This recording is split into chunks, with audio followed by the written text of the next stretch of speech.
Welcome, everybody, to 52 Living Ideas. Tonight, we will continue our journey through the Tao Te Ching. We'll be starting with verse 42. And what we'll do first is each person will read their favorite translation of the Tao Te Ching of verse 42. And then we will go to Jason's translation. And Jason will have a brief commentary, and then we'll open it up for comments for everyone to make a comment on each verse as we work through verse 42, 43, 40, and hopefully 44. So with that, go ahead and type exclamation point or raise your hand in Zoom to read your favorite version. Peter. This is by Jia Fu Fang and Jane English. The Tao begot one, one begot two, two begot three, and three begot the 10,000 things. The 10,000 things carry yin and embrace yang. They achieve harmony by combining these forces. Men hate to be orphaned, widowed, or worthless, but this is how kings and lords describe themselves. For one gains by losing and loses by gaining. What others teach, I also teach. That is, a violent man will die a violent death. This will be the essence of my teachings. Thank you, Peter. So next up, I have Juan.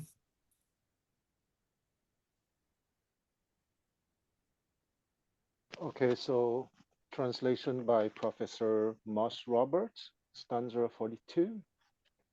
The number one of the way was born, a duad from this monad formed. The duad next a triad made. The triad bred the myriad, each holding yang and held by yin, whose powers balance interaction bring all 10,000 to fruition. By the names man most of all abhor, orphaned, wanting, destitute. Kings and lords make themselves known, for in this world, those who take less shall have more. Those given more shall have less. These words men have taught, and so shall I teach. Who live by might never do thy right. These my authority, my guiding light. Thank you, Juan. Would anybody else like to read their favorite translation? If not, I'll actually go ahead and read the Stephen Mitchell, which seems to be a popular translation. The Tao gives birth to one, one gives birth to two, two gives birth to three, three gives birth to all things. All things have their backs to the female and stand facing the male. When male and female combine, all things achieve harmony. Ordinary men hate solitude, but the master makes use of it, embracing his aloneness, realizing he is one with the whole universe. So that is the Stephen Mitchell translation, and I don't see anybody else that would like to read their translation. So Jason, turn it over to you. Ready to share your translation? So you want to read it or no? What's that? Yeah, since not many people are sharing theirs, so I volunteer mine. Tao gives rise to the one. The one begets the second. The two brings forth the third. From the three, all beings emerge. All beings bear yin on their back and embrace yang in front, and are infused with qi in between to achieve harmony. What elicits more disdain than being orphaned, lonely, and unworthy? Yet these are the very titles king and dukes adopt for themselves. Indeed, one gains by losing or loses by gaining. I echo the teachings of others. The violent one will not end in peace. I consider this as the foremost teaching. Thank you.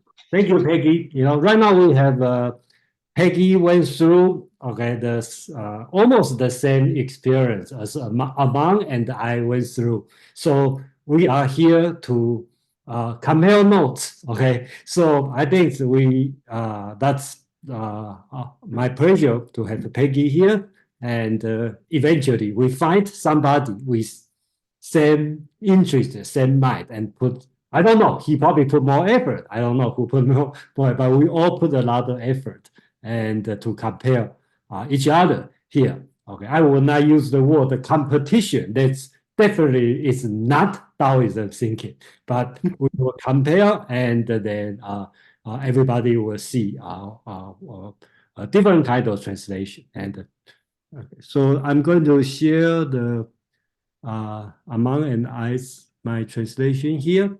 So just let me.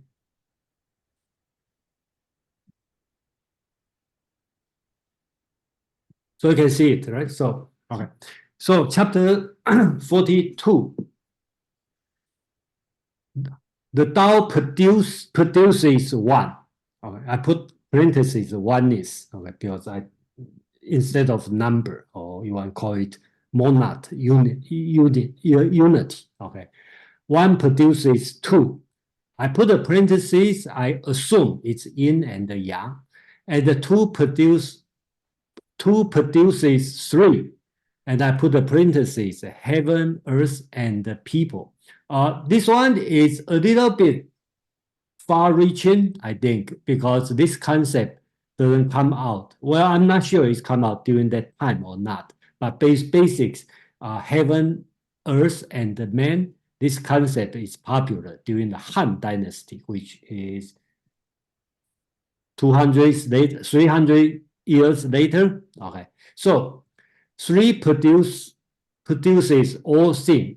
The literal translation should be 10,000 things, 万物. Okay, and I try to make it consistent. I translate all 10,000 things as 万物, as all things.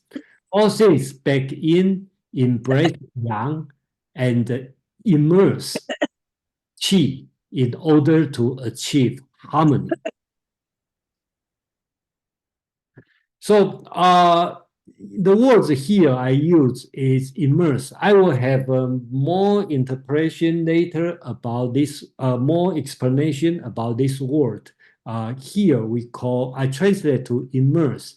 冲, okay.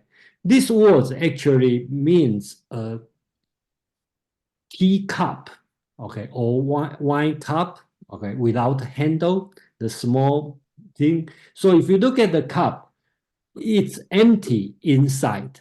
So the same word, 冲, or I think in chapter 45 or 44, it's empty. So sometimes I will translate this word as empty.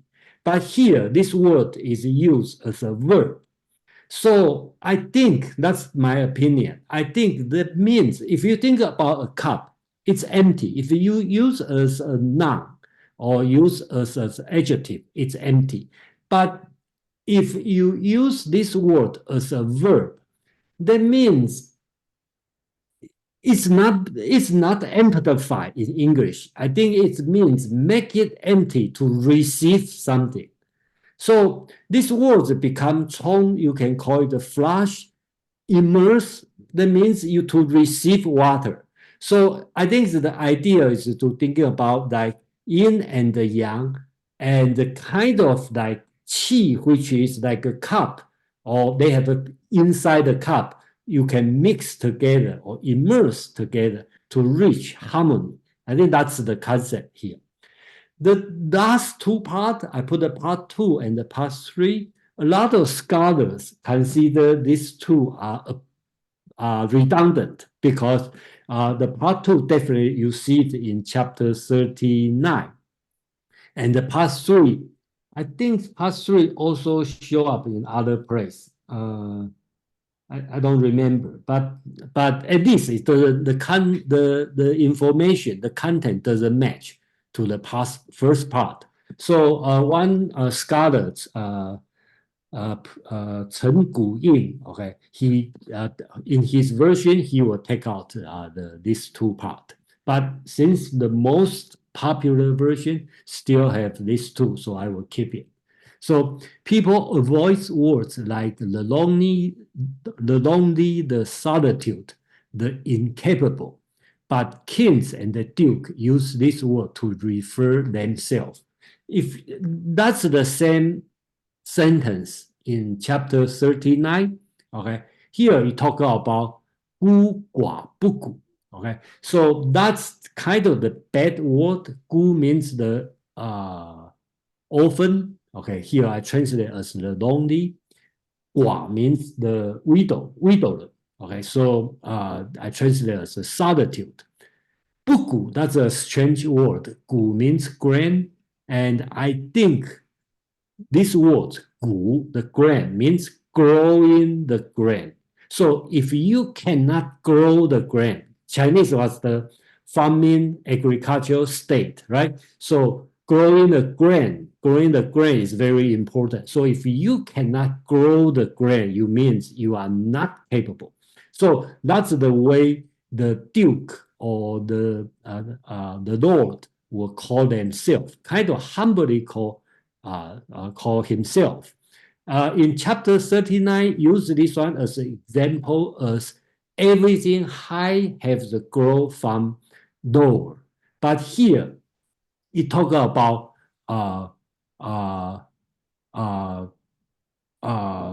the relation. Therefore, things may appear damaging, but actually be beneficial. They may appear beneficial, but actually be damaging. So start to talking about if you are in a high position, you talk about in the use the lowly word to call you oneself. This kind of concept, kind of opposite side. Okay, part 3. What other people teach is what I'm teaching. The strong, rigid people usually don't die naturally. 不得其死, I think he implied. The Chinese word doesn't have naturally, but when I just have to assume, Taoism will assume you die naturally. So if you don't die naturally, it's terrible. Okay, that means you have accident, you don't live a full life. This is my principal teaching. The words also a little bit changed in Chinese, called 教父. Okay, it doesn't in modern language people may think it's a godfather, but actually it means 教 means teaching, 父 means father, and the teaching of father, I think it should means it's only happened once. And I don't see in other Chinese texts use this word. So I feel a little bit strange, but I have to translate. So I decided to translate as the principal teaching. This is my principal teaching. So that's the text of 42. Since Amang is not here, and then I will, do guys, Nick has a question on the text, right? Nick. Yeah, thanks. Just want to comment on your translation. Yeah, please. This 复古, yeah, okay, go that ahead. term was also used in the verse 39. And so the 古, I thought it meant the valley. It could mean the grain, but I thought it was used in the sense of valley. I just want to get your thought on that. Yeah, okay. So I'd like to thank you to bring up this one, because a lot of interpreter, translator consider this word as valley. That's a the same pronunciation. So 不古 means not deep. I disagree on this concept. Okay, that I just have to say I see this kind of comment. I disagree. I think that means growing grand, and I think in other texts, I think you know, gu and the gua is the common call for the self call the self calling self for the Lord, but bugu is the call for the southern small state. So I think this words make sense. Use grand instead of valley. Okay, so that's my opinion. I don't think they have a consensus. So yeah, next looks like we have Peter next. This is the time to share thoughts, right? Yeah. Correct. Okay. So I suppose for me, when it comes down to the thing I want to stress in my interpretation is this idea of it's easy, I think, on some level to confuse the Tao with yin. The idea of yin producing that kind of silence, stillness, yielding, this heightened state, or whatever qualities you give to yin. That yang, loudness, coarseness, power, all these things are somehow to be rejected or gotten rid of. Where I think it is important here that the yin embraces the yang. And to me, it's that embrace verb and all the different ways that it can be related. All the different types of stimulation, externally and internally, allowed, because the whole yin can contain it all. And I think the more we settle into yin, the more we have room for all the different kinds of yang that exist from the senses, from the mind, from thoughts, feelings. All of it can not be rejected, nor is it of one becomes addicted to it. One allows for it. So I think it is easy for this kind of for people who think that the Tao is yin, they try to get to some kind of quietism, some type of stillness, and they try to stop internal motion. They try to stop motion itself. And to me, I think that is sort of getting in the way of allowing the harmony of the two to build, to enmesh with each other, to build relationship with each other that leads to harmony, rather than being a good and bad false dichotomy. For it is more a left and right, or a red and blue, as a way of relating with each other so that they become good friends, instead of an endless war of either preventing silence or trying to become always maintaining silence. I think it is of that relationship, that of getting out of black and white thinking in that kind of way. I think is important in reflecting on to achieving the harmony by combining the forces of both yin and yang. And I think the next verse in regards to orphan, widows, worthless, or of solitude is this idea of the way going about it is individual, and you have to leave the popular conceptions, the popular strategies and ideas that are around you, because the relationship of yin and yang within your very being, mind, or soul is always an individual one. And so it's always going to be a solitary journey in regards to looking at the exact context of within you that cannot apply to any kind of stereotype or generalization. So you're the only one who can tread that path of harmonizing how they relate within you as an individual. And I suppose a final thought is this idea of, by allowing things to move, to let going of sound, but also letting go of silence. It is this idea that we don't know if things are going to benefit us or detriment us. And when it comes down to these ever-changing states, that we ultimately don't know what's for our own good in relationship to the Tao. So I think that verse is trying to keep us an open mind about trying to too much control what occurs inside our mind and what doesn't. And Thank you, Peter. Actually, Jason, do you want to comment on anything specifically, actually, maybe about the idea that the Tao being an individual journey? Okay, yeah. Well, but personally, I would say Tao is individual journey. Okay, that's just my personal opinion. So I basically have no comment on this. But I like to point out here is uh, uh, this chapter is only chapter in Tao Te Ching talking about yin and yang. Okay, so that's my opinion, and probably a lot of people disagree. Is Tao Te Ching doesn't have too much with yin and yang. Okay, that's just my opinion. Okay, the yin and yang is later time in the Neo Taoism movement. Okay, or Wang Bi start to put together. So everything kind of, I'm not saying that's wrong, but let's say the text only this part have yin and yang. Okay, and then you may say, okay, other places also talk about yin and yang. Yes, they may talk about yin, but there is no text say yin and yang in the text. That's the only one. I just like to point out. So Okay. Thank you for that. So, I mean, really quickly, does that speak to more the idea then it's talking about complexity versus yin and yang? I think the yin and yang is that time the tradition, okay, and then yin and yang is that time during that time has the tradition, but I don't see Tao is talking. Tao is at least let's assume there's one author who wrote this text.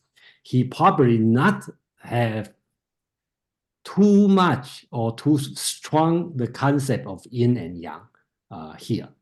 That's my point. And but I'm not saying my point, my opinion may not be the majority agreement. Okay, so that's I have to say.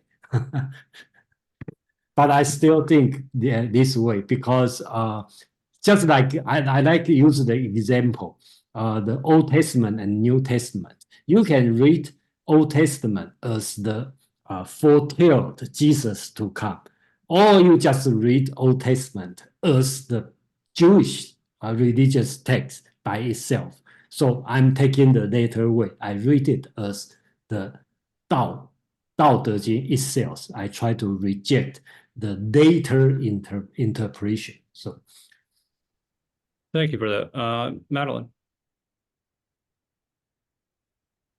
Thanks, Joe. Thanks, Jason. Can you put the that first stanza back up on the screen?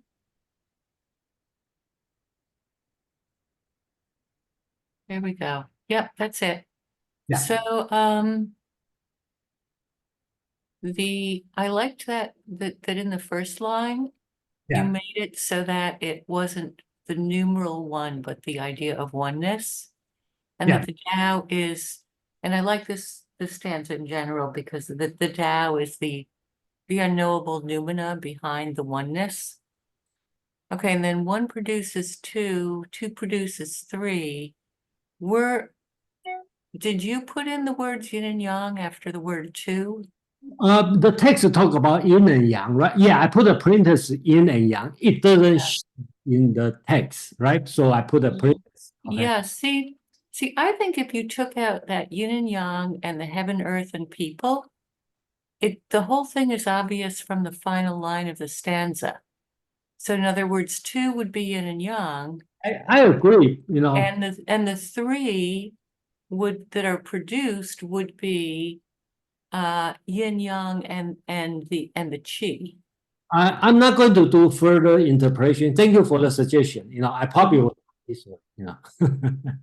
Yeah, I think it can be, I think it can be inferred from the final line, but maybe not.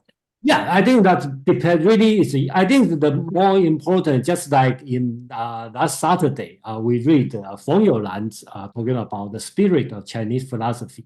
A lot of things is just the suggestiveness, right? Not articulate. So let's keep it this way, you know, and then so we open the room. Everyone can have their own can have his or her own interpretation. So I think I would do. Thank you for the suggestion.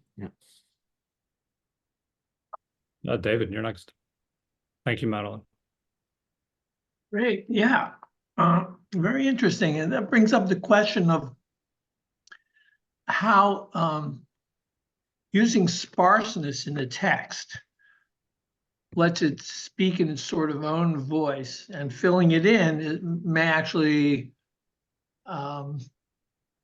limit certain things the text is putting forward itself. So the translation I was reading, I really liked what it sort of did after the mounting complexity going from Tao to Yin Yang, heaven, earth, people, and all things, which is now referring back to the whole collection. But all things is the apparent first reference, which attain their harmony when mingled in a balanced way. Now that could be, there's always a tension, the way Yin Yang represents a dynamic of poles. But you're not rejecting, as was already pointed out, Peter mentioned, we're not rejecting poles. We're seeing that the harmony can only come from a dynamic, and it's the question of the balance. So that is sort of stepping you all the way back. And I see this, I'll say it a different way. In a sense, 1, 2, and 3 are all in opposition to all. These are all opposite concepts, but this is showing us a path that if you travel backwards from the complexity to the simplicity, from all to the basics, back to the pure dynamic of opposition, back to the unity of it all, that's the path that takes you towards the Tao. And if you don't see the dynamic happening, you're missing half that story, right? So this is sort of maybe giving us a direction for meditation in order to see more deeply towards the ultimate reality. And I think that the way the entire thing is laid out, there's sort of two basic lessons. The going from 1, 2, 3, and all things, which have to have their harmony by being balanced properly. And then, boom, second lesson, really almost like a break entirely. Men don't like to be called virtueless, unworthy, solitary, but this is what the sovereign would will themselves to be called. What's going on here? Well, the explanation, again, follows. Appearing damaged actually is part of maybe that's only the appearance, because there's actually something more sturdy or augmented. And appearing augmented is actually a diminishment of what may be the realness. If you're willing to appear humble, you're not overweening. So, you know, that's a sort of lesson about how obvious balance is. And it's about in life, men living in life. So that's a human lesson as opposed to a universal structural lesson. And the rest of this is, you know, other people teach, I teach. By the way, the violent will die an unnatural death. Last statement. That's my pretty much a form of all the teaching. What does this say? You can find your way back towards the truth, but don't forget this lesson about violence. You get to act, yin or yang. You get to choose in every case. You're going to go to the left or to the right. It's all out there as possible truth in your balance. But the one you choose, that's the world you make real. Your choices change the world. And if you make it violent, you know what you can expect? Plain as day. So I think it's sort of, that's a whole teaching. That's a whole way of teaching. That's a whole school of teaching. I love this one. Yeah, great points as always, David. I mean, I do think you point out something that's really important, the idea of the going from the simple to the complex, or from the complex back to the simple, and that relationship. But what would you say then, given your comments, what would this maybe say about the idea of desire? our own person, how to manage desire. We start with the complex as our common sense every day. That's what we have to get beyond. Our everyday is being hungry, getting pushed around, doing things we don't like. That's meaningless unless you see how it fits into the dynamic you're going to live. So yeah, we're pulled in opposite directions on every spectrum. Is that any answer? It is. It is. And we can get into it a little bit more deeply later. Quan, you're next. Okay, my comment is on the choice by Jason to translate Chong as immersion. I think it's very interesting because in Chinese, that word is incredibly polysemic, okay, because it can mean to rinse, to flush. That's why Jason chose immersion, but it also means to develop, to oppose, to collide with, to clash with. So I would say that the choice by Jason is interesting, but I want also to bring that if he chose, for example, Chong as meaning to collide with or to clash with, it could have meant not immersion and harmony, but rather opposition and harmony. Okay, because since it's the only chapter of the Tao Te Ching with the specific mention in the text of yang and yin, the traditional understanding of the Tai Chi Tu precisely is that there is a complementary opposition between yang and yin, and that complementary opposition would give birth to harmony, and that harmony would give birth to the 10,000 things. So I just want to stress that that word Chong once again show to what extent to translate Chinese is to translate poetry, because each word can have 10 meanings in English. But and each choice is not necessarily wrong. Okay, I would say that we can have 10 translation, and the 10 translation are all right, because it will focus on an aspect of the reality. So the only thing, you have to learn Chinese if you don't want to have 10 translations. So, and the other thing is maybe a question for me, because by reading this chapter, it's obvious that it referred to, and Jason know that Tai Chi, Sheng Liang Yi, Liang Yi, Sheng Si Xiang, and so on. Here, 1, 2 is clear, but 3, what would be 3? 3, is it the trigram, or what would be your interpretation of 3? Is it the trigram, or is it something else? Let me okay. First, I don't know. You just say 3, right? But one thing we can think about is in most of the ancient culture, 3 sometimes means multitude, right? Means many, right? So it could be yin and the yin yang, this concept. Then you have yin and the yang. You have many, right? Just okay. That's one thing. And that's add no further. So definitely here has no 太极生两仪 two 两仪生四象 the four image, right? 四象 produce 8 trigram 八卦. Okay, so doesn't have this one, but you can connect together because like Neo-Confucianism, okay, 张载, okay, they can do it, but that's not the job I'm doing here. So that's my question to you, Kwang, about the translation about Chong. So how are you? I believe this Chong is the same use as in Chinese medicine, talking about 中气. Okay, so how are you going to translate 中气? This word 中, I believe they are the same meaning. Yes, yes. So what's your understanding of 中气? I would translate that either developing qi or opposing qi, depending of the circumstance, because the qi is the energy circulating in the channels. So developing. yes, Okay. Yes, and the energy can be in opposition or in development, meaning in the same sense. Because you know that I'm not a Chinese doctor, but in the sense of traditional medicine, but I have some basic theoretical knowledge, because either the qi is in opposition to each other and it would give rise to disease, or the qis are all in harmony.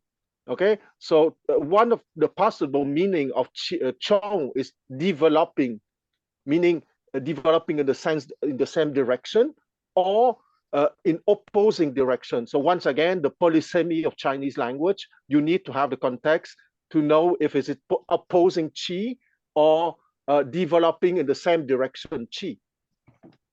Okay, thank you. Okay. But I don't want to be a pain in the, I don't want to be a pain in the neck, Jason. But when you say that, when you say that, you can say that three is the multitude. I agree with you. It's true that in Chinese, three can mean the multitude, but it would be in contradiction with that text, because after three, you have the triad, bread, the myriad, meaning the three will bring on the multitude. So it must mean something else, three here. No, okay. Three means many, okay, multitude. Then all thing, that means everything you see in company. Okay. Congratulations to you, Jason. You managed to get out of this problem easily with the multitude. Congratulations. So next up we have PG. Did I say your name properly? Yeah, that's right. A few comments. First, the original text 1, 2, 3 in Chinese, it can be quantity. It can also be the sequence. Now, if you treat that as a quantity, then the Tao produce one, one produce two, two produce three. The last three produce everything. The number wouldn't add up, right?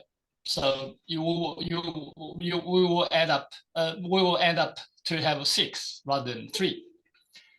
So I think the using the sequence is more accurate. Well, it depends on the line. Second comment is what are the 3? What is the 1 and the 2 and 3? Indeed, this is very hard.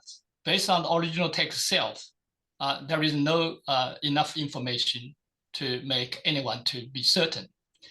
But to think that the 3 are the heaven, earth, and the people, obviously doesn't make sense when it's been used as creates all beings, everything, because it's not based on, all the beings are not based on people. Heaven and earth maybe, but not necessarily people to create everything else. So what are the 3? So there can be speculated. There are various thoughts about this. It could be the 1 is Taiji. 1 is actually the Tao itself. It's a manifesting Tao. It's the Tao in the state of being a mother to produce everything.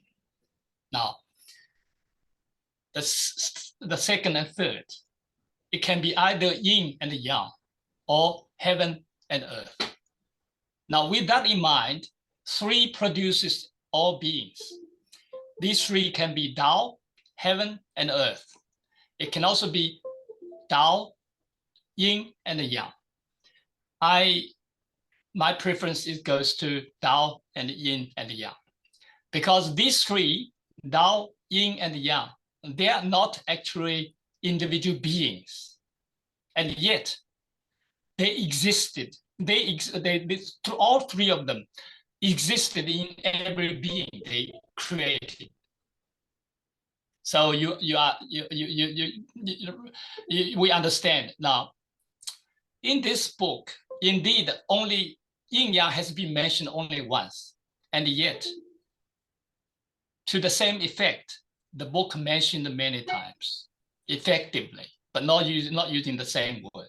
For example, talking about a sage, or talking about anyone trying to be, enlightened, knowing talking about sage, the sage knows their masculine quality, but hold on to their feminine quality, or knowing their masculine, the side, but also stay on to the feminine, the quality. So it acknowledge this male, the masculine and the feminine, or yin and the yang, existed in everyone, in male and in female. So yin yang is existing in everything. It's not actually being, it's kind of the quality. Now, Madeline mentioned about 3 could be yin yang and the qi based on the following line. I thought about that too. But the problem is, obviously, it doesn't make sense, particularly to the scientist. Qi here is the air or breathing, or breathe.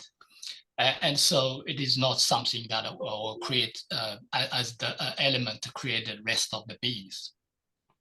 So qi here is really is to emphasize the way to maintain the balance between yin and the yang dynamically. When there is too much yin, then through this breathing, through this the qi is really like a medium in between. Very important to keep yin yang apart. You don't want them together, clapping together like a magnetic in the positive and the negative together. It no longer maintain the yin and the yang. It become one, a fusion. So that's not how all the being can keep transforming and being alive. It has to maintain this yin yang. And so the qi here is really to be filled in between. They emphasize the in between. So the yin in the back and the yang in the front, it is about that. It is about to have something in between to maintain this dynamic balance. Now when it comes down to all beings, I think that's the most accurate way to translate. 10,000 thing, or 10,000 is not a correct translation. Even the translator tried to be faithful, but it actually does not read the original text correctly. Let me explain to you why. In Chinese, the text does not give you the hint about plural or singular. And here, it's actually should be read as plural. So it is plural, is not just 10,000. It's 10,000s, it's S. Now, why use 10,000? Anyone know the Chinese character, they understand. At that time, at the time when Lao Tzu had written this text, the text, the character that existed that can describe the largest number is that 10,000 character. But the character itself is a plural. It means 10,000s of thousands things. So effectively, it means numerous, countless.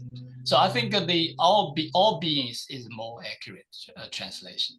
Even one tried to be faithful, but if you say 10,000, it obviously means E1. It means the original text will be E1. So that's another comment I want to make. Now, the Guan, there are someone mentioned about the original text, 不谷. Gu can mean the grain, indeed, can be grain. But in the other verse, it's mentioned about the belly. And I would say 不谷, it simply means unproductive. When with that in mind, really, it doesn't matter when you treat it as a grain or the valley. It simply say, unproductive, because it means unworthy. Someone cannot produce the grain or cannot hold the water, right? If you think about the valley is about store, as a reservoir of water. So in that case, really doesn't matter whether the Lord's intention is a valley or the grain. Unproductive probably is more appropriate words. That's all I want to say. Thank you. Thank you. So Paul, we'll go with you next. And if everybody keep their comments to about 2 to 4 minutes so that we can keep moving. Shrikant, I see you're here. So I will, if you wish to take over. Sure, thanks. Okay, Okay, so it's going to be Paul, Mark, and Bill, right? that is correct. Very good. Okay, Paul, go ahead. Yeah, hi. That mathematical discussion that PG started reminded me of something that wasn't my comment, but I'll briefly state it's kind of intriguing to explore for the mathematically inclined the Fibonacci sequence and that way it begins and how it explodes at 3, to the myriad, because you then get the bigger increases and it's just 0, 1, 1, 2, 3. So I just think that's kind of intriguing. But secondly, I am really struck by the importance of translation here related to that one line that says, this is the principal teaching. And then the line before, we have pretty vast disagreement about what the line before is. So I'd kind of like more insight into that. Like Jason put it as strong and rigid, for instance, but with no mention of violence. And someone else, David, I think, commented on how it is so important because it's referring to the downward path of violence. And there was another translation that looked completely differently at it. So can we make more sense of the line that this guy is claiming is the principal teaching of the Tao? Thanks. Okay. Okay. That's okay. I thank you for asking this one because there's so many detail. Unless you ask, okay, I'm not going to explain because I will assume not everybody interested. Okay, so the words used, okay, 强梁. Okay, so in today's meaning, 强梁 could be mean the robber, okay, violent people. Okay, that's why some translation will put the violent on that. But if you dissect the word, okay, I will say 强 means strong, 梁 is a being, okay, hard. Okay, so I think here is not telling people don't be violent. I think it's telling people don't be strong and rigid. You should be tender, flexible. That's my opinion. So it depends on how you read, right? If you read these two words, 强梁 together, you mean the violent people, okay? But you read separate, 强 and 梁, okay? That means strong and rigid. Okay, so. Thank you. Next up is going to be Mark, followed by Bill. Mark. Thanks, Shrikant, Joseph. I was going to mention what PG had said, that the Tao is, in a sense, prior to being. I'm not sure that we had emphasized that enough, but I'm glad that he did. My question is about the relationship between yin and yang, because I heard David mentioned this is an opposition. Quan mentioned complementary opposition of some sort. And PG mentioned that we have to keep them separate. But if they all come from the Tao, and if everything does in the sense of a mother or whatever metaphor we want to use, they're not entirely separate. Isn't that the yin contains some yang, and the yang in yin also is part of what we have to deal with? So that was what I was hoping to get clarification on. And I would just also mention one other thing. Since Joseph, you asked about desire. Yes. Isn't there a line somewhere in the Tao Te Ching that caught in desire, you see only the manifestations? So that's going to be something that you don't want to be caught in, I believe. Thank you, Mark. Your question was amazing. So let's go with Jason. Go ahead. No, I don't. You Well, don't comment on, okay. I don't want to, because that desire is a big, big, big issue. So let's hold this one. You know, at least for me, I would like, when we see the text, let's pay attention on that. Okay, okay, we'll come back. Yes, Mark, don't forget that question, okay? Please keep bringing that up whenever it is appropriate. It's a great, great question. Thank you. Next up is going to be Bill, followed by Madeline, followed by PG. Bill. Thanks. First, I simply must say that I am humbled to be in the same meeting with people who know so much about this text. And I've read it, but I don't know nearly as much as you experts here. I simply wanted to comment on what Pei Ji said about the Tao balancing the yin and the yang. Those are my words. They might not characterize exactly what he said, but I heard something like that. And I simply wanted to add that in the Kabbalistic Jewish meditation tradition, based on the tree of life, which is kind of like the chakra system, the tree of life is 10 energy centers in the body from the head to the toe. There's a right column and a left column and a center column that balances the energies of the right and left column. The right column, which is the 3 energy centers in the head, the shoulder, and the hip, are compassion, kindness, you know, you might say feminineness, trust, benevolence, beneficence, etc. The left column, the left hemisphere of the mind, the left shoulder, the left hip is discipline, line drawing, strictness, judgment, and the center column is the balance of the two, and the balance of those two energies in the head work of thoughts of either kind, benevolent or judgment, in the heart work of emotions, the balance of comfortable, warm and fuzzy emotions and more strict emotions or guilt, shame, or whatever. And then in the leg work, down, you know, the balance of the two energies in the hips between kind of go mode and doing good things for oneself and others versus kind of restraint of like slowing down, taking the foot off the gas pedal and putting on the brakes.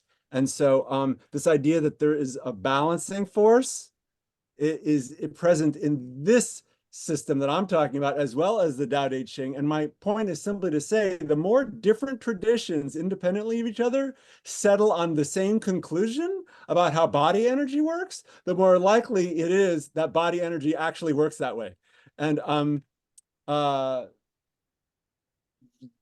the idea that it all comes from a single source seems to be coming through in what people are saying about the Tao Te Ching. It certainly all comes from a single source in the Kabbalistic Tree of Life meditation system as well. So if these are all like blueprints of body energy from different traditions, Kabbalistic or Tao Te Ching, fingers pointing at the moon, and the moon is the way the actual body and mind actually work, they're basically saying the same things, and it's the same blueprint. So thanks for listening, and I'll pass. Wonderful. Great point, Bill. Thank you. Thank you.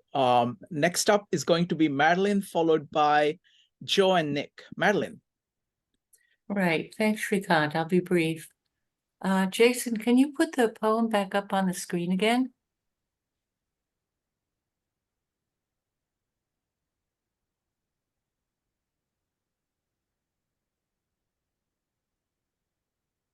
So while he's doing that, I was thinking about what Quan and Jason said about the word blending. If you can just go up a little bit, there we go. The word blending, it seems that it has the immerse or blend of chi. Another word might be the swirling chi or the whirling chi, WHIRLING. or the swirl of qi, then I'm also thinking about the word eddies, EDDIES, the eddies of qi or the eddying qi, as opposed to the word whirlpool. There's some difference. People usually use them interchangeably. So I think any of those words might capture the sense of things coming together, but blended while in motion, sort of continual motion, as well as the possibility of conflict as when things come together in a river or a stream. Yeah. Then further down, the kings and dukes who say, oh, I'm lonely, solitary, incapable. It sounds a little bit like what we call a humble brag. In other words, I'm so far above everyone else that I am basically an orphan in the world. I have no peers. Yeah. Yeah, thank you. Actually, that's exactly what they mean, that because you are, first, if you become a lord, for sure you are orphan because your father died. So, and the widow, the second was widow, okay, widower, okay, but well, they have so many wives, so I don't know how, but basically, it's no pair, okay, you are right. But I'd like to back to your comment on Chong, this word. I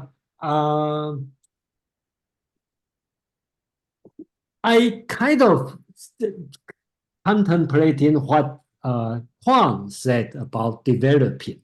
So, but how you translate these words is so important because how do you translate this word will influence how you understand the whole meaning of 1, 2, 3, all beings, yin, yang, and the qi. So that becomes very difficult. And then my way of the translation, instead of going further to explain a metaphysical system, I tend to go back to the ancient time, the originality of the world. So that's the way I'm trying to do. But thank you, everyone. I believe if we have a chance to do the third round of translation, we may see something different.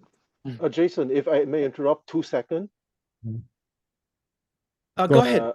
Okay, a modern physicist, David Bohm, created a word that might be an answer, a possible answer, and that word is hollow movement. HOLOMOVEMENT, hollow movement, meaning the movement of everything, but in perfect harmony and complementarity. So Zhonghe might be translated by hollow movement, but that's a suggestion. And I want to say to Madeline, I think you penetrated deeply into Chinese culture since you understood that orphan mean the unique man in reality. Wonderful. Thank you. Thank you. We need to learn how to write Madeline in Chinese characters. Next up is going to be Joe, followed by Nick. Joe. So yeah, I mean, just basically just to build a little bit on my comment a little bit earlier with the idea of desire. I don't want to go too deeply into that, but I will mention that one of the things that we discussed in pretty great detail that first evening is what was the Tao about.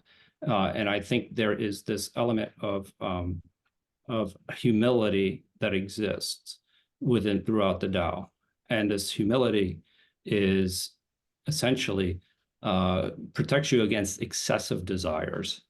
So that's how I would probably explain that, the idea that where our desires are bring greater complexity to our lives as well. And that's where I was talking about going from the complex to the simple, from the simple to the complex.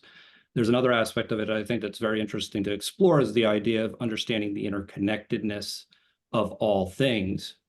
Something that we've covered here as well is the art of war and understanding how strengths and weaknesses actually work together.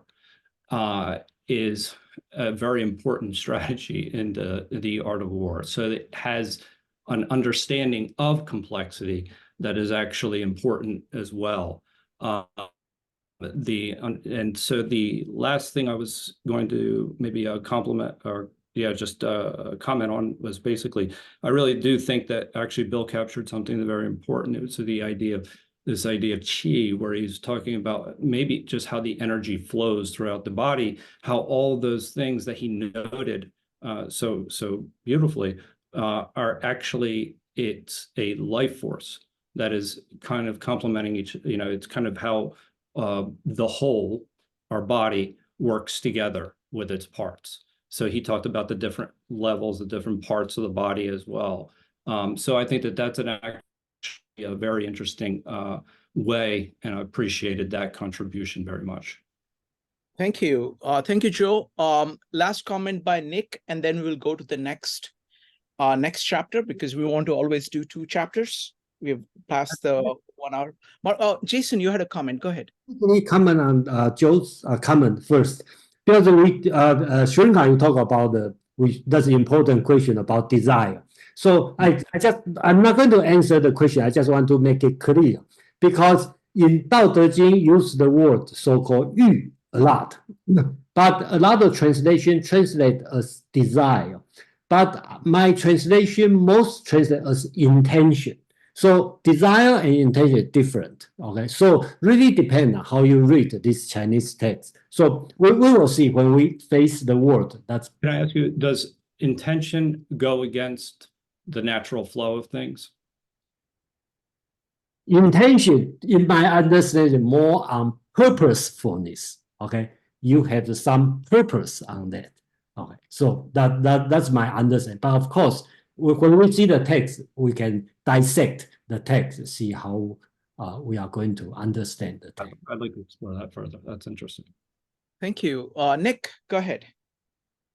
Yeah, thanks. Just want to follow up on Paul's interesting question. When I read the Chinese original, I don't get a sense that the last phrase, it means to say this is the teaching of Tao Te Ching. It's one of the important teaching, yes, here. But I don't get a sense that this is the teaching of Tao Te Ching, the #1 takeaway. I don't get that. But the sentence before that, it's to me, it's kind of the same idea as the meek shall inherit the earth, but expressed in the opposite sentence. So that's a sense I get. But the more interesting is your reference to the arithmetic. I find that interesting. So here I want to make a point, because if you think about the Greeks, when they talk about arithmetics, #1, of course, is important. Oneness, yeah, and infinity, yeah, that's important. But in the middle, I think the Greeks thought that #2 is very important. Actually, #2 precedes the other numbers because it means multiplicity, plurality. But here, of course, Tao Te Ching also has that. But more important is the Chinese thinking about the #3. Yeah, it's mentioned not just as one of the stop along the lines between the sequence between 1 to infinity, but 3 is a very important concept in the Chinese thinking, and obviously in Tao Te Ching, which actually refers to the crowd. So 2 to the Chinese are not numerous enough, so they have to bring in the 3 in order to communicate that sense of multiplicity, while 2, it's tied to the yin-yang, the duality, but it's not regarded as numerous enough. Yeah. So Nick, you are here. Okay? Just answer your first question. So how are you going to interpret if you don't see it's a principle teaching? So how are you going to understand the last 2 words, 教父? Yeah, it is one of the important teachings, no doubt about it. But equally, there are other principal teachings throughout the text. So I'm just, I thought Paul was asking. I thought, Paul, correct me, that you meant to say that this is the number one teaching. I did not get that sense, but it's one of the many important principal teachings yet. Thank you. It's just amazing. Jason, I mean, this is just incredible group of people we have here, and just the level of observations and questions and comments, just it's mind blowing. Next up is going to be Bill and Joe. Folks, just keep it very, very short so that we can go to the next one. Bill, go ahead. Okay, just for clarity, I am on 42, the first part that begins with the Tao gave birth to the One, up through, quote, the violent do not die a natural death. Is it fair game for me to make a comment on that paragraph right now? Yes, go ahead. Okay, so early in that paragraph, we've got, 1, 2, and 3, and then we've got this harmonization, harmonized by the breath energy of emptiness, okay? And so he's talking about body energy, for at least from one angle. And then down it says, things diminish and increase, they increase and diminish. Body energy is kind of like that in the sense like mercury in the column of a thermometer rising up and going down, okay? And once one learns to like watch it go up and down, it's got its own natural rhythms up and down, all kinds of body energy, emotions, body sensations, thought energy. It has its own speed and dynamic of going up and down. And I think that is what is meant by this quote, the violent do not die a natural death. Okay, on a literal level, that's referring to human beings who are violent and do not die a natural death. But on a metaphorical level, it's referring to the difference between letting body energy rise and fall naturally on its own natural, organic time frame versus trying to intervene in body energy to like stop it and change the way that it flows. And the advice seems to be, stop intervening in your body energy. Just learn how to channel it in a way where you're not fighting it. You're kind of just learning how to build aqueduct walls to channel it. And you'll see that it increases and decreases and decreases and increases. And, it has its own things. And the word death there, this is my final point, body energy emerges into awareness and then passes away from awareness. And in that sense, dies naturally. Okay, so I think at least on a metaphorical level, that's what he's talking about, and that's the teaching, is learning to get into a more harmonized relationship with one's body energies risings and fallings. Okay, thanks for listening. Thank you, Bill. On last, it's Joe, and then we will go to the next. I just want to really quickly follow up on this distinction between intention and desire. Like, what's the actual words that are actually translated, and how do they actually, or how are they interchangeable throughout the Tao? Yeah, you mean the Chinese word? Yeah, because I'm just curious, because that's a really important distinction to be able to, when going. Okay, I'm going to type here in the chat. As to why some would actually translate it in tension and why some would that actually I'm more questioning as to why people would choose intention over desire or desire over intention. Because my opinion, because too much Buddhism influence, because Buddhism will talk about desire a lot. And I don't see Taoism talking about desire. Okay. So just like my metaphor of Old Testament and New Testament, because right now we are doing Old Testament, so they don't know, all the prophet don't know Jesus coming. So there's no desire, only have intention. That's my thinking, Thank you. All right. So folks, we are going to now go to number 43. And after we're done at 10 p.m. Eastern time, we're going to have, PG is going to talk about his approach to Taoism, what he has learned, something about that. And then we're going to have a conversation, about a 1-hour conversation on that after 43, after 10 o'clock. All right. So 43, if you'd like to read, go ahead and type an exclamation mark in chat. Just announce which translation you're reading, read the translation, no comments. We'll go through as many, and then we'll go to Jason. We'll start with Peter, followed by Joe. Peter. This is again from Gia Fu Feng and Jane English. The softest thing in the universe overcomes the hardest thing in the universe. That without substance can enter where there is no room. Hence, I know the value of non-action. Teaching without words, works without doing, are understood by very few. Thank you, Peter. Next up is Joe, followed by Kwan. Joe. Oh, yeah, I'm unmuted. So I will read the Stephen Mitchell translation. The gentlest thing in the world overcomes the hardest thing in the world. That which has no substance enters where there is no space. This shows the value of non-action, teaching without words, performing without actions. That is the master's way.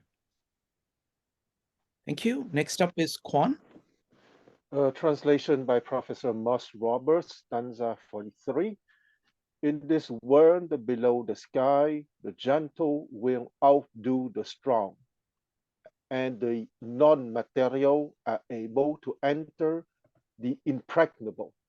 Thus I know for sure, the gains that underacting yields, but teaching by the word unspoken, in this world few can master.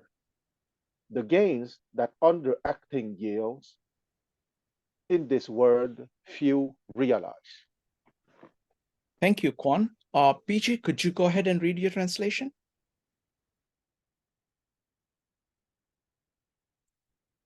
You're on mute.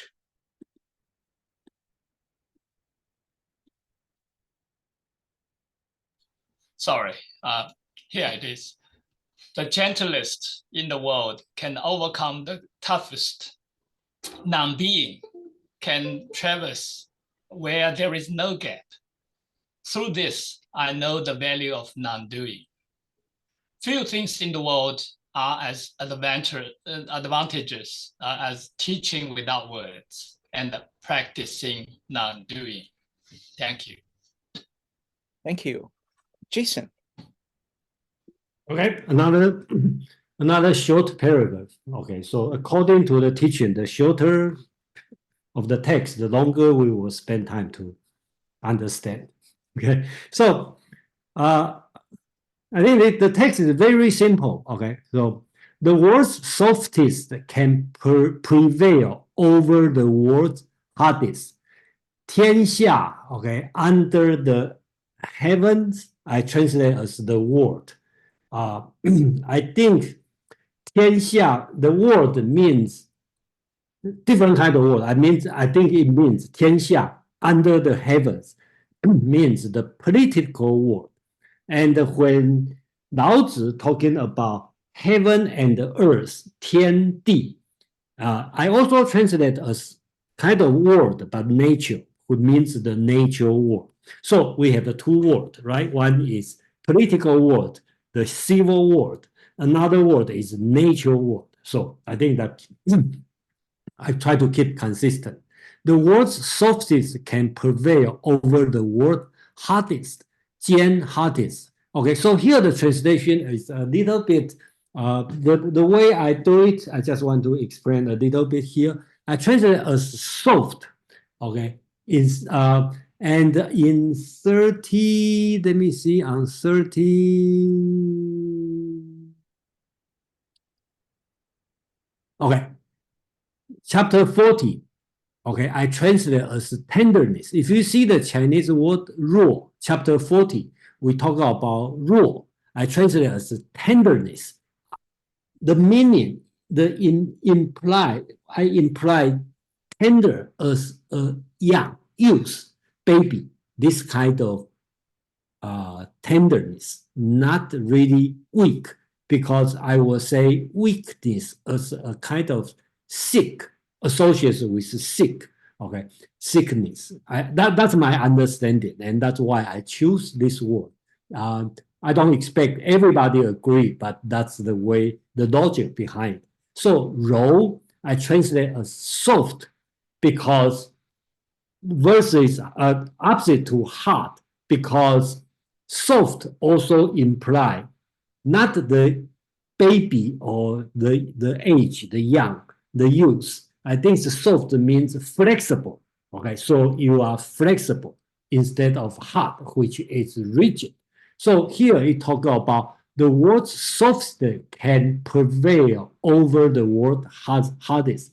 Most translation translate as overcome, which makes sense. But I try to stick with the word 持聘. Okay, if you know Chinese, you will see they all associates with horse. So that means if you put all these words together, that start to feel make sense because this text is less metaphysical, more political. All right. So the words you talk about the political word, the soft, the flexible can prevail or be popular, okay, over the word hardest, richest, powerful, this kind of concept, okay? So really depend on how you choose the words, okay? If I choose this word, the whole scene will become more political than metaphysical. 无有入无间, non-being can penetrate, 入, okay, means enter. So the non-being can penetrate the seamless. Okay, so if you have no space, only non-being can enter. Doesn't matter how tight you are. Non-being, okay, what is non-being? That's your own interpretation. Can penetrate the seamless. Even you have the, if you want to think of military, okay, that's another way to think about it. By this I mean.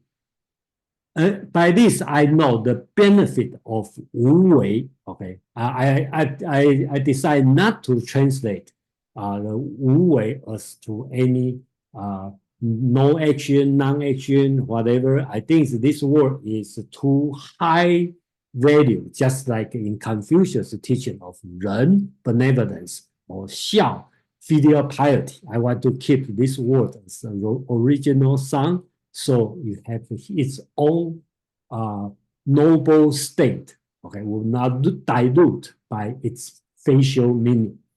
Teaching of no word and the benefit of 无为 are rare in the world. So that's the very short paragraph here. So please comment.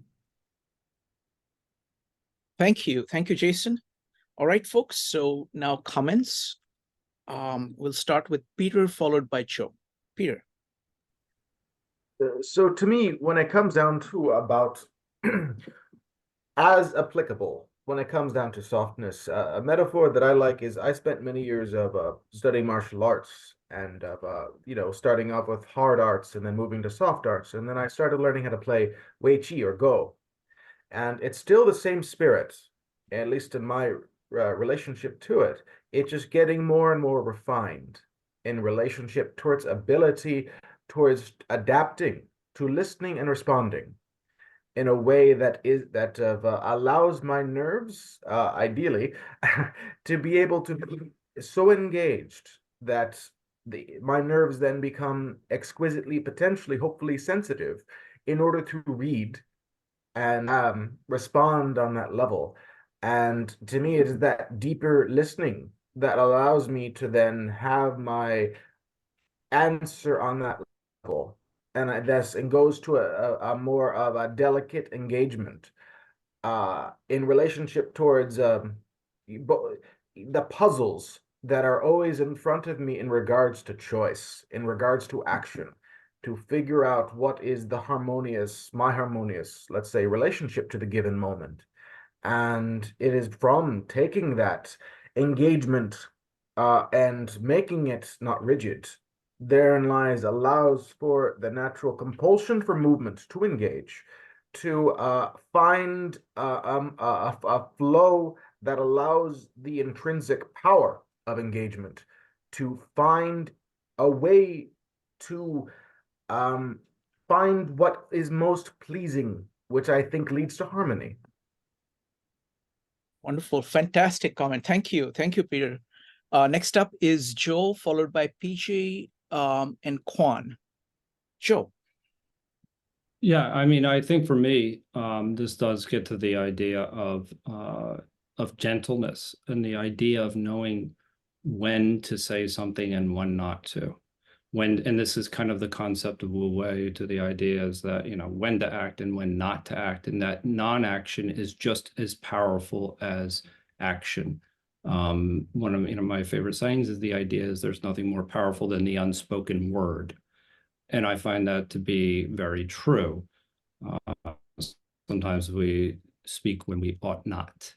And I'm chief among the offenders in that sometimes. However, that being said, is that I think that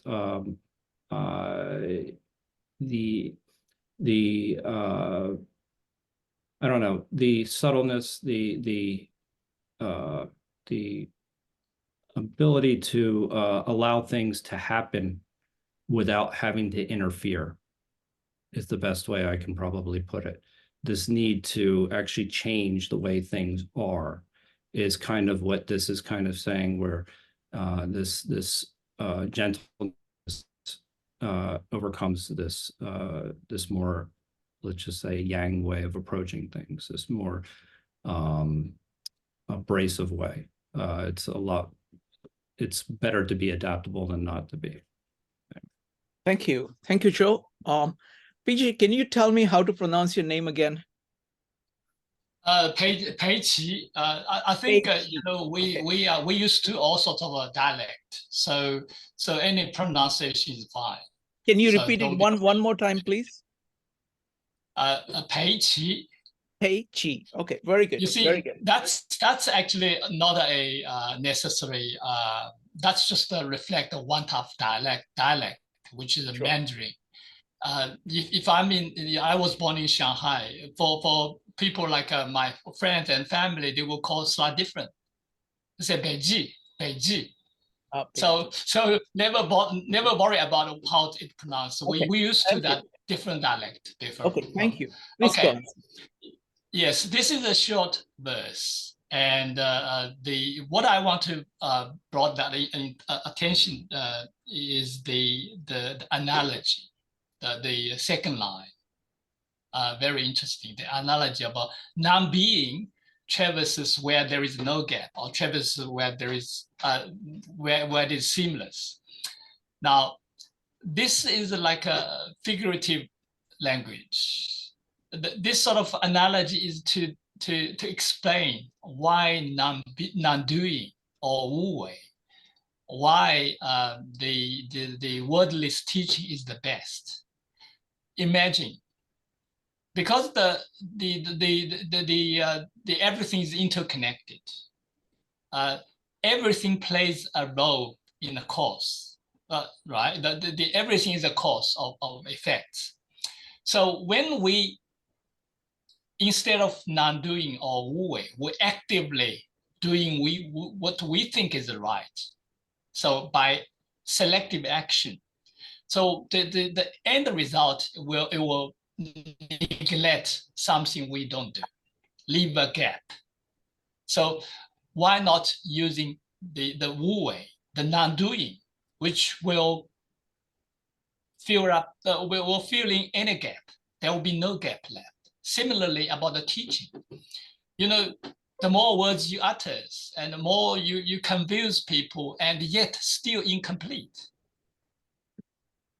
And rather than let the listener to listen the words, understand the words through their intellect, make them to think, to use their awareness to understand fully. I think that's what the gap is about. So that's the idea, this analogy, try to demonstrate the why most effective is to do Wu Wei and the wordless teaching. Thank you, Pei Qi. Next up is Quan, followed by Yulia. Quan. Yeah, the last words by PG is just perfect for the transition to my comment, the wordless teaching, and it's very difficult to hear that wordless teaching precisely, because the title of that chapter 43 that Jason rightly translated at the softest, then the two Chinese words are chu rao, meaning arriving at what I would call to the capacity of receiving from the universe. Okay, because rao can be rightly translated as soft, that's for sure, but it can also be translated as to yield, yielding, to give way to open oneself, to receive.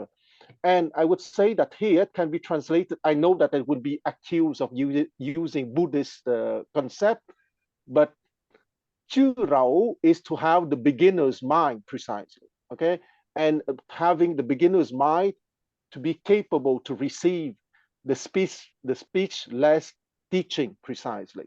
And that's what I wanted to say. I stop here. Wonderful. Thank you. Thank you, Kwan. Next up is Yulia. Hi, this is in reference to what PG was saying, and I think Joe also.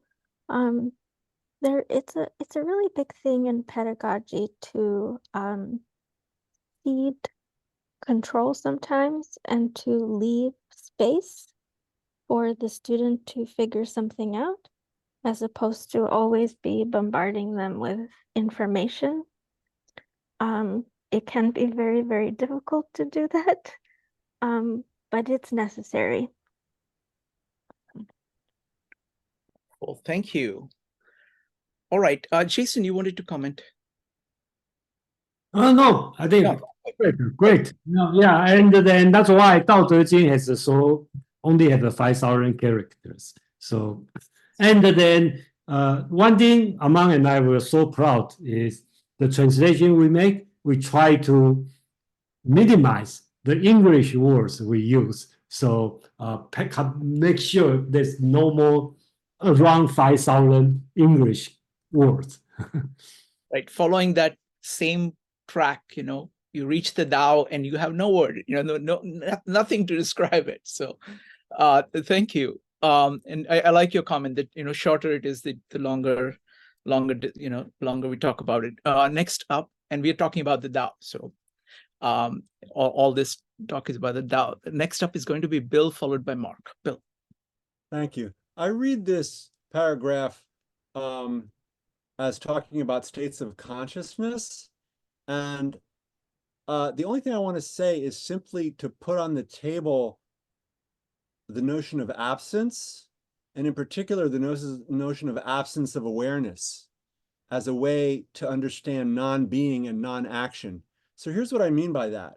One can spend years, decades, increasing awareness of thoughts and feelings as a journey that leads eventually to the point of changes in states of consciousness that allow reductions in awareness of thoughts and feelings, that enable entrance into a state of consciousness where one is only aware of what's happening right here, right now, in a non-worded way, where the wordy parts of the mind are not doing anything and one's not aware of them doing anything.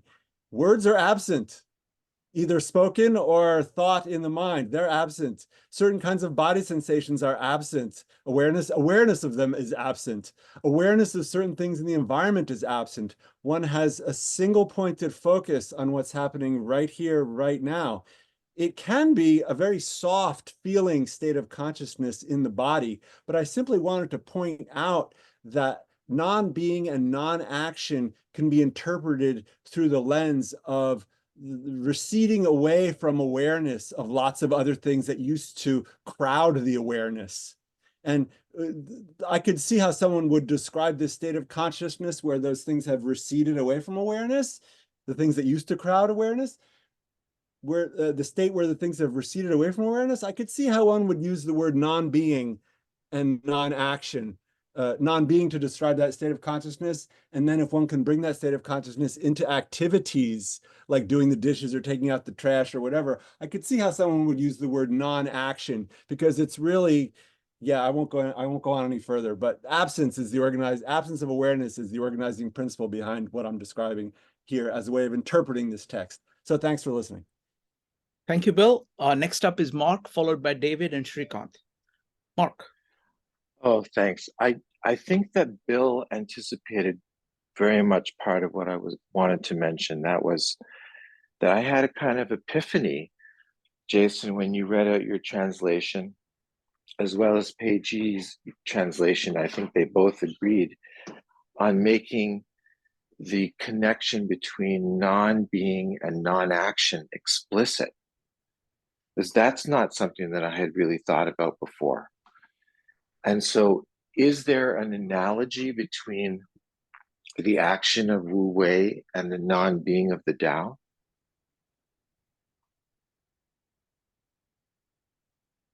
Hey, Peiji, you want to answer this question? I think you probably. Yes, thank you for the question. Absolutely, they are connected. To follow the Tao, the only thing you can do is Wu Wei, non-doing. Now let me explain a bit further. What is Tao? Tao is actually awareness within you. Now that awareness may be different from what you think. The awareness I'm talking about is a pure consciousness. It is always there. It is something will make you aware without your effort. You don't need to consume any energy. And this awareness knows everything, but only will tell you what you need to know. Now, we humans we sometimes ignore that awareness. We want to engage our intellect because we want to know more than what we need to know. Now, what Wu Wei is really about, the Wu Wei is really like a mindfulness. The non-action is really action in related to involving the mental effort. So non-action is really non-mental effort. What mental effort here is about analytical mind. Again, the mind, the definition of mind cannot be so varies by people to people. Here, mind here is about intellect, the analytical mind. It's in our brain. Now, our awareness is not to do with our brain. Awareness is always there. It will make us aware, like an instinct, like intuition. Those are, to me, the awareness encompasses all of them. And think about awareness is the Tao, and Tao is awareness. Obviously, not everybody understands awareness as such, because awareness self is really beyond words, and there are lots of arguments. So just keep in mind what I'm saying, what I imply. Yeah, so it is very much connected. Only by practicing non-doing or Wu Wei, you will follow the Tao. What it really means is by not engaging your intellect, you will pay attention to your awareness, or what you are aware will not be ignored.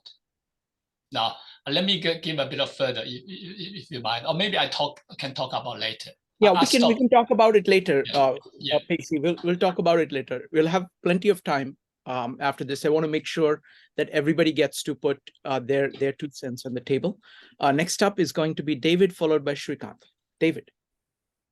Yeah, I wanted to sort of indicate one aspect of how these things that have been said play out, which we haven't explicitly brought up. I want to bring it up. We were talking about teaching and how space has to be left and how that's difficult. I think part of the thing I want to bring in is that when you're teaching, when you're delivering information, when you're doing that stuff, you're alone. So that's not allowing any room. You have, when you do allow room, when you're not doing, in any group. When you're not doing X and Y and Z, now it's open for other people to, you've yielded, you've given space to others to see, to be, and to do and act as X and Y and Z, or whatever they're going to find. So it's the same in dialogues and discussions, communication, pointing to things versus explaining something, and we would say to death. So there's no chi there. But silence isn't death. It leaves the opening. So contrast silence, which speaks. Thank you, David. So I want to make one comment. I really love whenever Tao talks about water. Oh, Jason, you had a comment. Go ahead. Yeah, let me talk this one. Look like we have no time to go to next chapter. Okay, but that's fine. We may finish earlier.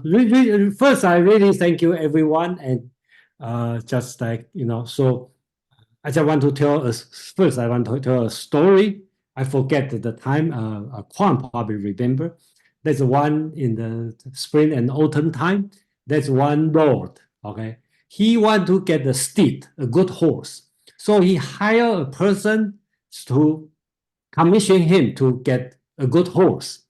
So he find out, and then he find out they have the good horse, but it's already dead. So he spent 500 gold to buy that dead horse. So the lord are very angry. Said, I'm asking to buy a good horse. You buy a dead horse. But he said, you see, when everybody make fun of me, okay, spend 500 to buy a dead horse. If you have the living good horse, they will bring it to me, right? So it easily attract a lot of good horse. So that's why back to Shrinkan's comment. This meetup attract a lot of capable people because Shrinkan put a dead horse here. So talent people start to show up.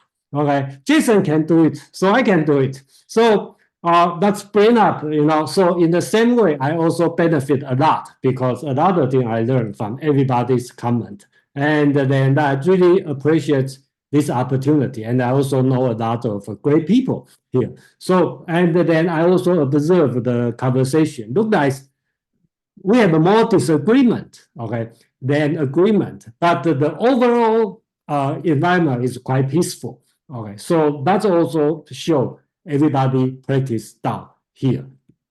One last thing is back to is that Mark's question, right, about the non-being and the Wu Wei. Okay, so I refer to Peggy to answer the question because I know his answer will be totally different, probably opposite than my answer. Okay, because he probably read this one. Forget about the whole text, but talk about this chapter. Okay, to me, this chapter is very political. So in my point of view, Mark probably asked a wrong question. He asked a metaphysical question, not a political question. That's why I asked Peggy to answer it, because I read this text as a political teaching, because the Lao Tzu is telling people, the audience is not you and me. The audience is the ruler. Okay, so I'm not saying you should not read it or your interpretation wrong. I say the original purpose, this one should be to the leader, to the Lord. So use the word 天下 under the heavens. That means the political word. Okay, the soft, he asked the Lord, the ruler should be soft, be flexible, so you can overcome the tough one, the strong one, the powerful one. Remember, he used the word, not use the word 持聘, the horse running. That's a very political word, warring, this kind of word, right? The horse running. So he's talking about this thing, and then talk about non-being, and can enter the seamless, the no gap, so you can penetrate anything, right? So they talk about the Wu Wei, the benefit of Wu Wei teaching without word, the benefit of Wu Wei, the world hardly have the people doing this. So in my interpretation, this text is completely political, okay, instead of metaphysical. Again, that's just my view. I put my role to limit it, very narrow, to what's the text show me. Okay, and I will then open the opportunity to everyone to go further interpretation. Abedit is not here. Be honest, I very much like she read the Christian interpretation of Tao Te Ching, because I always pay attention on her read, because she stand on the other side of the Tao, just totally take the Christian point of view to interpret, and which is probably the purpose of we reading this one. Yeah, thank you. Thank you. Thank you, Jason. So I will start my comments by talking about the kind of metaphysical and philosophical theme that I see here. You know, just the first, I'm just going to focus on the first 3 lines. You know, this is Ursula Le Guin's translation. She calls it water and stone. What's softest in the world rushes and runs over what's hardest in the world. I love the water. Whenever Tao talks about the water, I love it. You know, my favorite, absolute best summary I've seen of Tao Te Ching is by Bruce Lee. Be like water, my friend. Because I think it captures what the Tao is about. I mean, here I see water as being moving in accordance with the fundamental principle of the universe, wherever it will lead, depending on the context, shaping yourself in that context, being extremely responsive, delicately responsive to everything around you and flowing accordingly. Stone in this context comes from the 10,000 things. You know, there is the Tao, makes 10,000 things. And the 10,000 things, as things, tend to become rigid. Everything. And it is a philosophical idea. So it applies to metaphysics. It applies to epistemology. The same thing happens in my mind, in our mind. It applies to ethics, how we deal with people. It applies to politics. It applies to aesthetics. So it's the same theme that can run. So you can easily look at everything politically and it will work. You can look at everything ethically, it will work. You can look at everything just epistemologically. How do you think? It will work. What it is showing is that it is water that shapes the stone. So the Grand Canyon, visually you see the stone and you see this magnificent stone, but it is, what you're really seeing is water in action over time. And what the entire approach of the Tao is to keep bringing your attention back to this flowing water. And it is saying that not only this is going on in nature, but because it is going on in nature, you need to act like that. You need to be aware like that and let your awareness be receptive, like water. Take in everything, take in everything. Do not go into a, how to put it, be responsive. So it's very delicately responsive to everything. At the same time, it seems very gentle because it is very responsive to everything. It's open, but it is the largest power that is shaping everything. Everything says, oh, I am stone, I'm here. What is this water flowing around? But it is that which is shaping everything. So that contrast of water and stone, I think, captures the heart of what Tao is trying to say. That's all I had. Next up is going to be Joe, followed by Peter. Joe.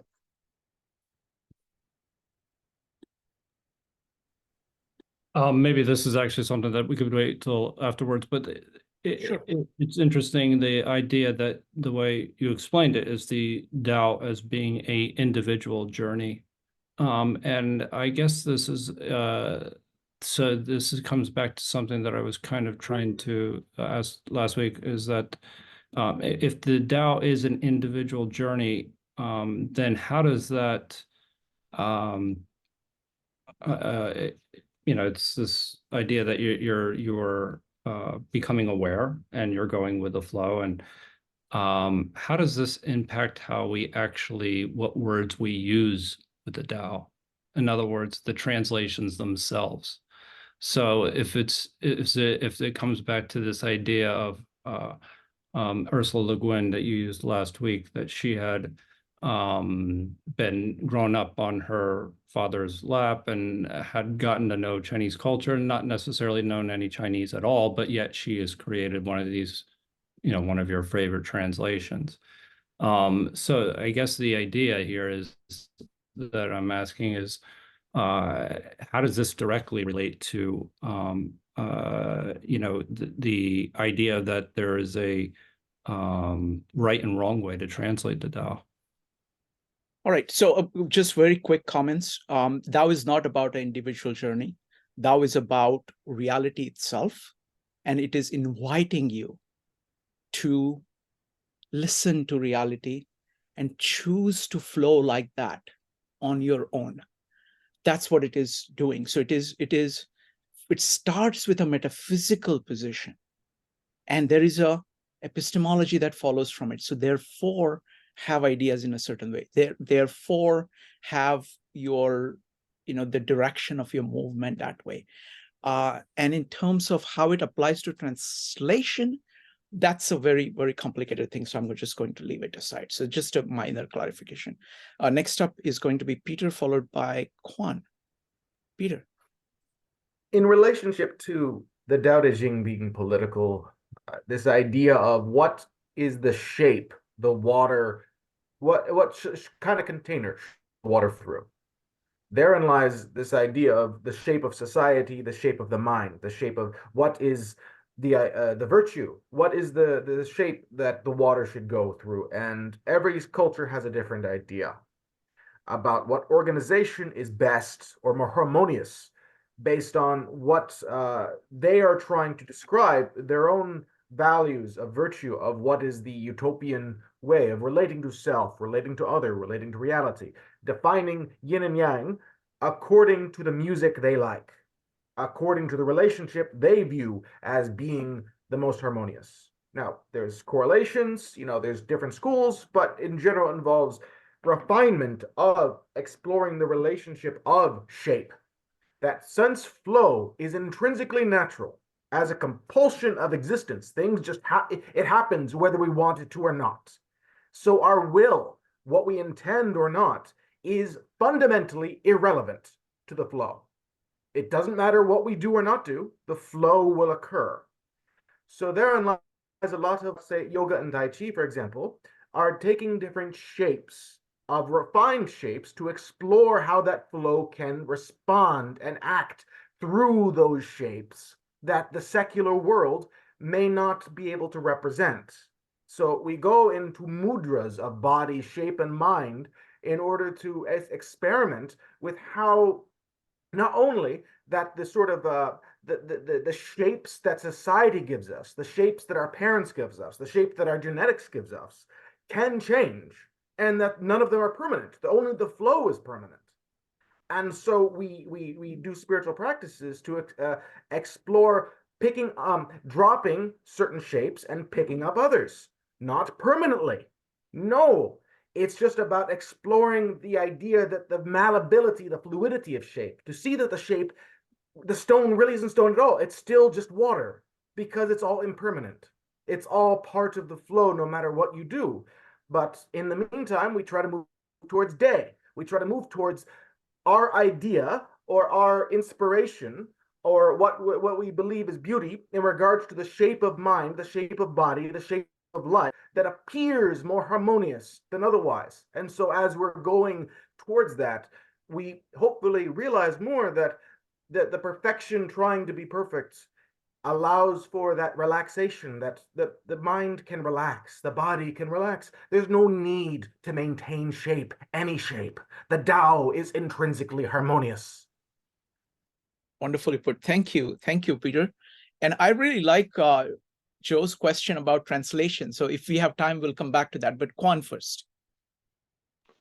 Yeah, thank you. Because I precisely want to go back a little bit to what Joe said about the Tao as a personal journey versus the Tao as the whole reality. Okay, because once again, let's go back to the Chinese character Tao. The left component means moving, and the right component means the head in the sense of fountainhead of the source.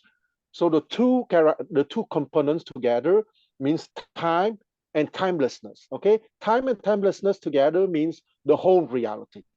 So that whole reality can be expressed as a CEO. Okay, and CEO here doesn't mean Chief Executive Officer, but CEO here means cosmology, epistemology, and ontology. Okay, so cosmologically, the Tao is the whole reality. Epistemology is the personal adventure to that cosmological reality, and that will bring us precisely to the ontology, okay, to the being. I agree completely with PG that being is precisely pure awareness. And that makes a link with the other original command that I wanted to say. In this chapter 42, the one is Tai Chi, but let's not forget that before Tai Chi, we have Yo Chi and Wu Chi, right? So Wu Chi for me is that level of pure awareness. Okay, I use the Tibetan word Rigpa. Okay, maybe some of you know the word Rigpa, but I use it as an acronym. Okay, so Rigpa for me is real inner grounded pure awareness. Okay, and that is the level of Wu Chi, meaning precisely what Peter just said. The Tao doesn't need a shape. Okay, because Wu Chi means absence of shape. Okay, that is pure being, pure awareness. And after that, just under that, you have Yo Chi, meaning you have a shape, but that shape is still at the level of Tao. Okay, so the first one is Tao. There's Wu Chi. Yo Chi would be manifesting Tao, but that manifesting Tao is what I would understand as the three timeless form of truth, goodness, beauty. Okay, Tao Ren Yi. So you have no shape, but after that you have the three major shape of the whole reality: truth, goodness, beauty, Yo Chi.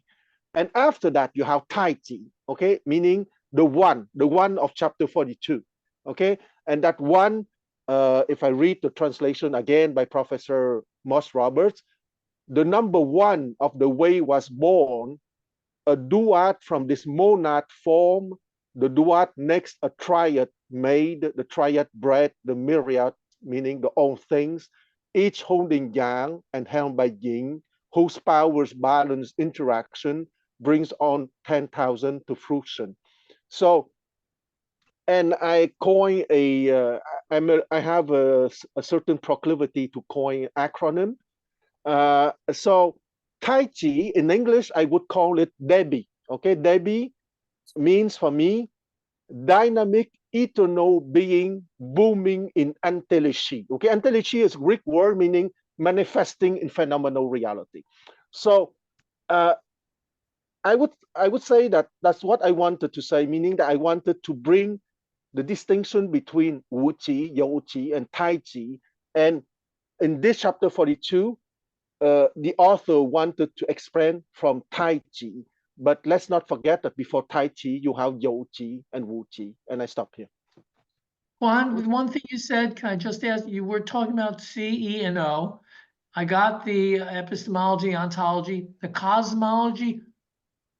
How did you sum that up? Not world? How did you sum it up?